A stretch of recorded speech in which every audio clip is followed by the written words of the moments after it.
Hey, so I was looking for a new apartment last year. Scrolling through the usual apps, you know the drill, and I noticed something off. The listings I was seeing in one neighborhood were all luxury condos with rooftop pools. But when I manually searched a different zip code, just a few miles away, my entire feed shifted. Suddenly, it was all affordable units in older buildings, with ads for payday loans sandwiched between them. The digital landscape itself had changed. It felt like crossing an invisible border. And it got me thinking about the walls we can't see. Hey, welcome back. I'm Ibnul J. Farabi, and this is the Unraveling Thread, a podcast where we pull on the loose ends in our social fabric to see what comes undone. Today, we're talking about one of the most pervasive yet invisible structures shaping our modern lives, the algorithmic ghetto.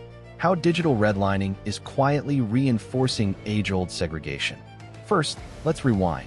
The term redlining comes from the 1930s, when federal officials literally drew red lines on maps around Black and immigrant neighborhoods, marking them as hazardous for investment.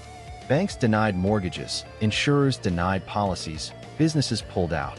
It was a state-sanctioned stranglehold that created and cemented racial and economic ghettos. It was illegal, blatant, and its scars are still the geography of our cities. Now, fast forward to today. We like to think our digital tools are neutral, objective, but an algorithm is just a set of instructions, and those instructions are written by people, trained on data that is a reflection of our very messy, very biased world. So when a platform uses your past behavior, your location, your network, to decide what you see, a job ad, a loan offer, a housing listing, a news story, it's making predictions. And too often, those predictions aren't about serving you. They're about profiling you. They look at the aggregate behavior of people like you and make assumptions. And just like that, the digital red line is drawn. Take housing, where my own curiosity began. Studies have shown that online platforms like Facebook have allowed advertisers to exclude users by ethnic affinity from seeing housing ads, a clear violation of the Fair Housing Act. But it's often subtler. An algorithm might learn that users from a lower-income zip code click more often on listings with lower prices.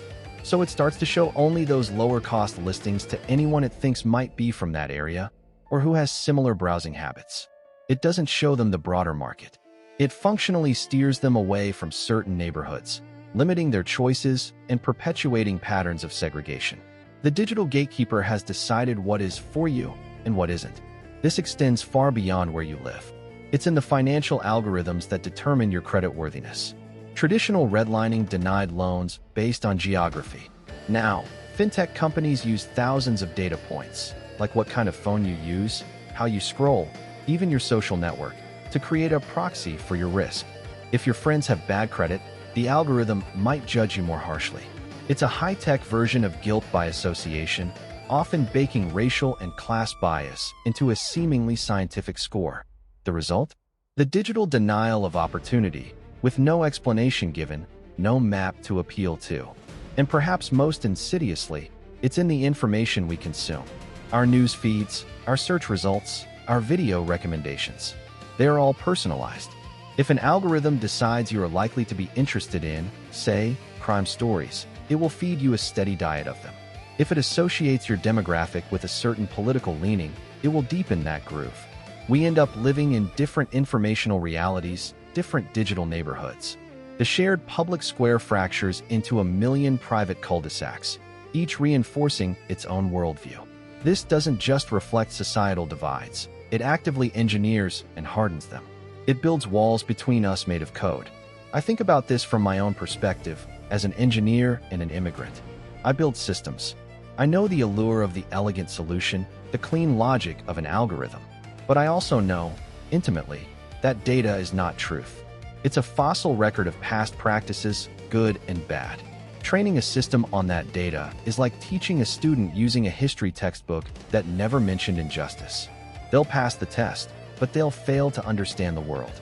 And as a storyteller, I'm terrified by the idea that our narratives are being quietly curated for us, that the thread we're following might be leading us in circles, designed to keep us engaged, not informed. So what do?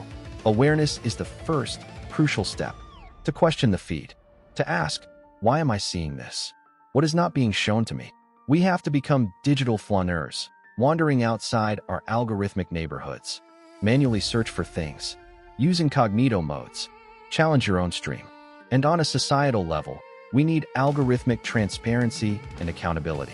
Not the proprietary secrets of the code, but clear audits for discriminatory outcomes. We must demand that our digital civil rights are protected with the same vigor as our physical ones. The promise of the internet was connection, the dissolution of old barriers. But we've built new ones, often without even meaning to. The unraveling thread here is the myth of technological neutrality.